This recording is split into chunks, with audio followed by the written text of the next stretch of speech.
All right, here we are at the Spring Fling Million. It's Thursday, we're in Vegas, and I'm gonna give you a Terminator tip presented by JEGS. So let's talk reaction times. A lot of times people will ask me, what do you set up for? You got some guys that just say, I set up for a 9 or 10, no matter what. I have a little bit different philosophy. Depending on the round, so for instance, first round, and I battle this with Marco Perovalaris all the time.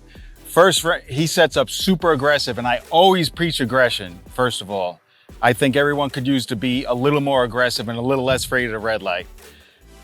Secondly, first round, you only have one or two laps under your belt. You can't set up 005 because you don't know, you really don't know your window yet.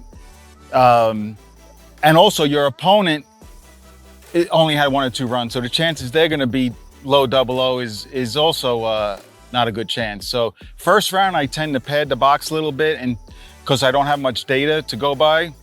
So let's just say if I'm 005 and 009 in my time runs, I'm definitely not gonna take any out. I'll probably add 2 or 3 thousandths in to cover that.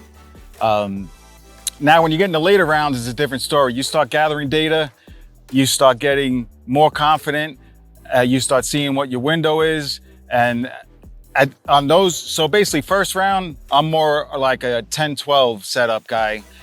Later rounds, I'm not afraid to set up 005, and if I'm really killing it, I'm not even afraid to set up 003 or 004 in certain situations. Now, light conditions. How do light conditions play into all of this? The best I could explain is, from my experience, the quickest part of the day is going to be dusk or morning before the sun really comes up, gets high in the sky. The slowest part of the day is going to be when it's really bright and sunny and dark. So, but with incandescent bulbs back in the day, you'd have to move maybe 15 thou, 200 sometimes, especially depending on the sun. With the LED bulbs, you really shouldn't be overthinking that. You don't have to do much to the box because day to night, sun to no sun, it's pretty consistent. The only thing I'd say is what I see nighttime, if anything, people need to be more aggressive. They seem to slow up a little bit at night, and that's somewhat dependent on the light conditions at the race they're at.